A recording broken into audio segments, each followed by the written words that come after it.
been described as a frozen conflict, but in the dead of winter, Ukraine's civil war has suddenly heated up.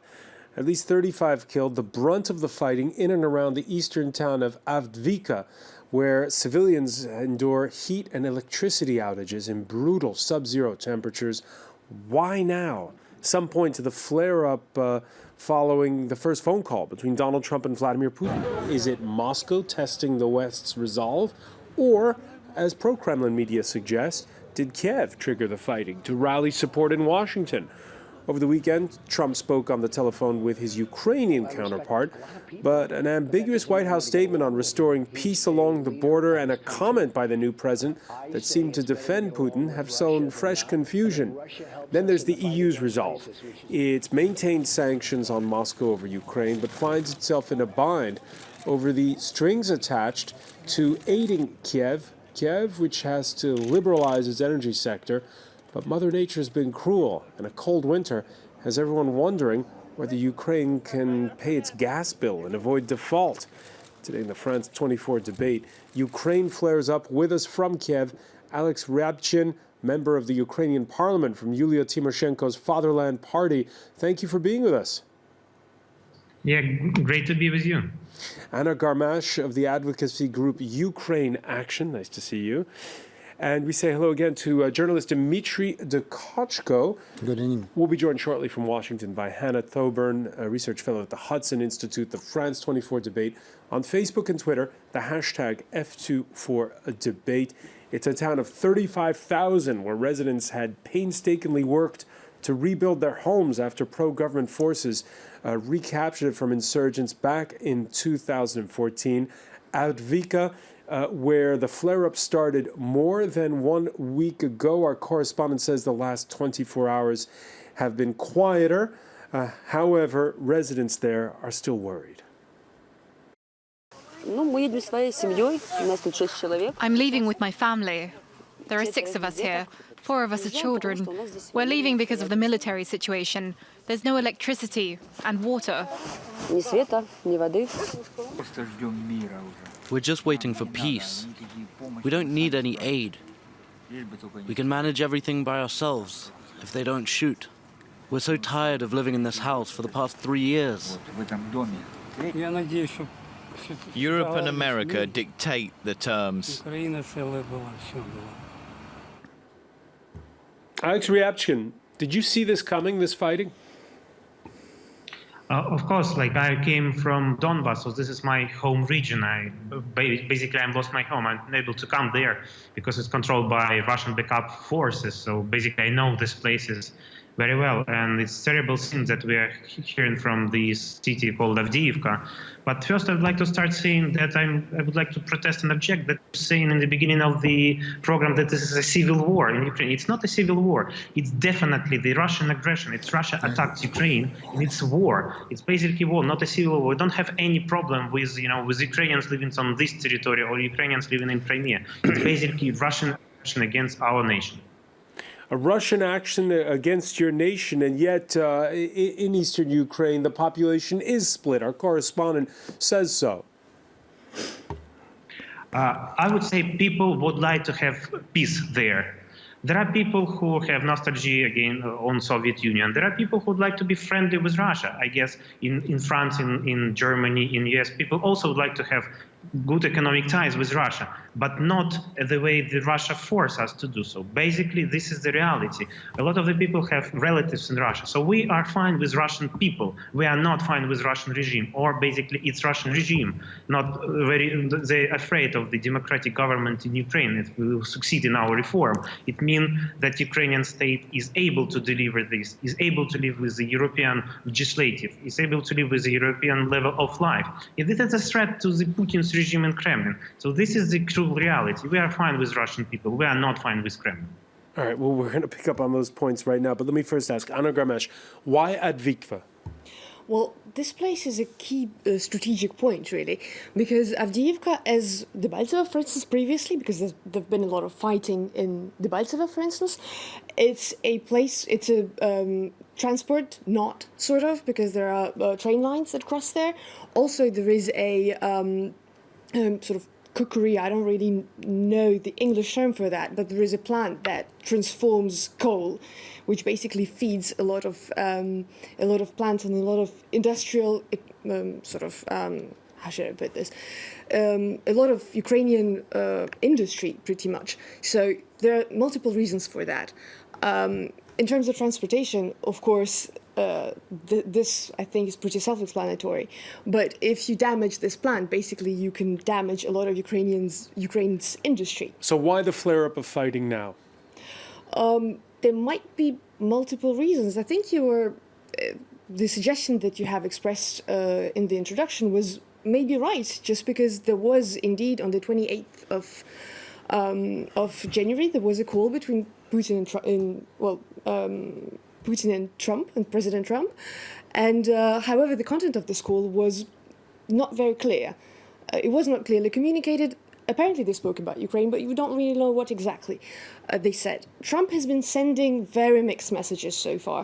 He has praised Putin on multiple occasions, and he has also, well, at least people of his entourage also have said that sanctions would not necessarily be lifted now, as for instance his ambassador to the UN. And so in the end, it's not really clear what he's going to do. I'm not sure it's clear to Mr. Putin as well. So I think it might be a test indeed as to what kind of reaction they might obtain from the European Union, from the USA. So you're saying it's Moscow that started it? I think so, yes, given that... Because the explanation out of Moscow is that analysts there are saying that it's Poroshenko who's worried that Trump is perhaps going to waver in his support for Kiev, and this is a way to force his hand. Well, for Poroshenko is, I think, worried indeed. Well, I do not represent the government, so I'm not exactly, I cannot speak about his position. For the right reasons. However, there's been fighting going on for years now, all along the front line, and as far as I know, there has been no massive Ukrainian offensive, whether it's on Avdiivka or other cities. There have been the front line has hardly moved since the second Minsk agreement, as far as I know, and there was certainly some fighting going on all along the front line in Avdiivka as elsewhere.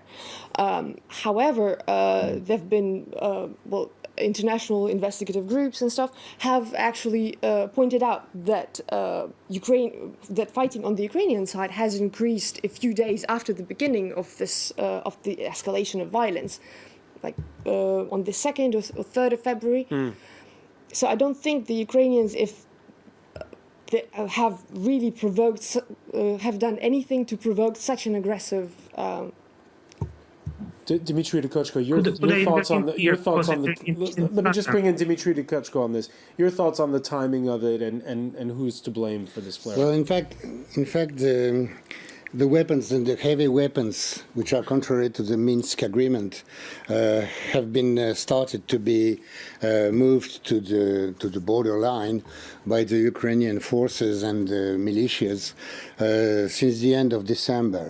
So it was clear that an offensive was prepared. Now, on the political side, of course, the Trump elections has played an important role. I think there are three reasons for this offensive of the Ukrainian forces. You're saying it's an offensive against the... Yes, I think it's clearly that, yes. And denying the fact that it is a civil war will not allow to reach any agreement. That is the problem. They are fighting with people in Donetsk. Of course, they have the support of Russians, but not the Russians are fighting. So the first point is, I think, to crush the Minsk agreement. The second one is, I think, to make a pressure on Trump administration to try to regulate something. And the third, and unhappily, maybe a very important point, is the bad economic situation of Ukraine and the fact that, in fact, they do not know what to do with the soldiers who are fighting in Donetsk. Why is it in the interest of Kiev to crush the Minsk agreement? Because Ukrainians have not respected the Minsk agreement. I don't know why. It is Well, in fact, Russians have guaranteed this agreement, but they are not a part of it. All right, let's bring in Hannah Thoburn, a research fellow at the Hudson Institute, who joins us from Washington. Thanks for being with us here in the France 24 debate. What's your take on this flare-up? Are you surprised by it? And what's your reading of who started it? Look, I think there's any number of things that are at play here. And it seems to be something that has been building towards this point for a while. If you read the statements put out by the Organization for Security and Cooperation in Europe, the OSCE, their special monitoring mission notes that both sides, both the Ukrainians and the Russian-backed rebels in Donetsk and Lugansk, have been starting to use some of the heavy equipment that was banned under previous ceasefires, that's not permitted under Minsk.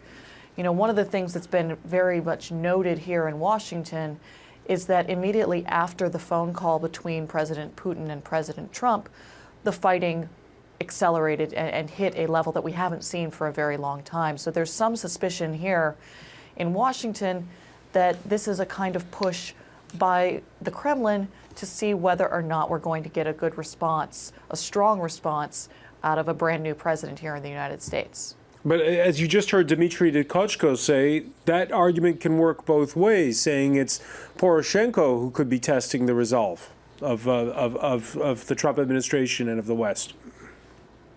I don't think Mr. Poroshenko has much to gain out of attempting to push Mr. Trump on this. Most Ukrainians are frankly scared that the United States is going to abandon them, that the United States is going to remove sanctions on Russia for its actions in Crimea and Donbass. There's no reason for Mr. Poroshenko to push Ukrainian troops to try and test Mr. Trump, because he's afraid that Mr. Trump won't live up to that test. So I don't think that calculation really makes much sense, to be honest. I think that the Kremlin has a pattern of pushing until you hit steel, and they want to see how much they can get away with every new leader. So that's what I really think is going on here. Alex Ryabchkin, let me ask you, our correspondent Gulliver Cragg saying that the heat was back on in the town of Avdiivka this Monday. What's the situation like right now when we have these freezing temperatures there? Yeah, the humanitarian crisis was deliberately created in Avdiivka by Russian attacks, and it was really hard because the electricity was cut off, the heat system was cut off, and we called for a ceasefire just to repair the system.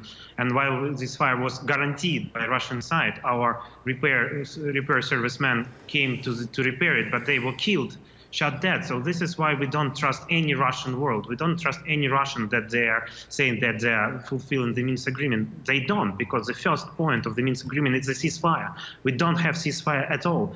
And this is a forgotten war in Europe. It's not a civil war. Unfortunately, because of the election in the US, because of the refugee crisis, Ukraine went off the radar, and a lot of the people in France, I think, and all over the world, think that the war is over already. But it surprisingly came Avdiivka, and people started to ask, like, you still got this war with Russia? Yes, do we have every single day our servicemen die, our civilian die because of the Russian aggression? I have a lot of my friends or relatives who stayed in Donetsk, in Luhansk, because I'm from there, and I know exactly the situations from there. I know how many Russians are there. I know who are their commanders. It's definitely not a civil war. It's definitely the aggression of Russian Federation against Ukraine. And honestly, speaking about the Minsk agreement, whether to fulfill it or not, I personally think that the Minsk agreement is riding a dead horse, because we do have them, Ukraine respect them, and we have, for example, OSCE who said that Ukraine respect the Minsk agreement, and we have full access for the OSCE people that, for example, the pro-Russian rebels are not providing. And if Ukrainian forces are attacked, we ask for a permission for an OSCE. We ask them, please monitor that we are under attack, and we request for this heavy weapon to be backed on the front line, just to defend not only the soldiers, but the civilians. And you know the story about the British photographer who were interviewing the civil person, and the explosions went to the kitchen, and this person whom he was interviewing was dead, and he just lost his sight, and people in our doctors in Dnipro city saved his sight. So basically, it's Russian attack on Avdiivka, and definitely it's a test for not only Mr. Trump, but it's a test of the European unity. Whether sanctions would not be lifted because sanctions were put on Russia, not because Europeans and Americans are good with Russia, because good with Ukraine, because Russia violated the international order, and this is a test for the Europe, and this is what Putin trying to test. All right, so two different stories then we're seeing about... Rebels say exactly the same thing about the civilians, about the shellings, and they show it. All right, here's another... And the OSCE, unhappily, is very biased. Here's another fact that happened over the weekend, and we have two different stories on that. But the top military official of the self-proclaimed separatist Republic of Luhansk killed by car bomb. The rebels point the finger at Kiev. He's the latest, though, in a string of insurgent commanders to meet an untimely end. In the past, there's been suspicion of score settling. What's your reading on that, Hannah Thoburn?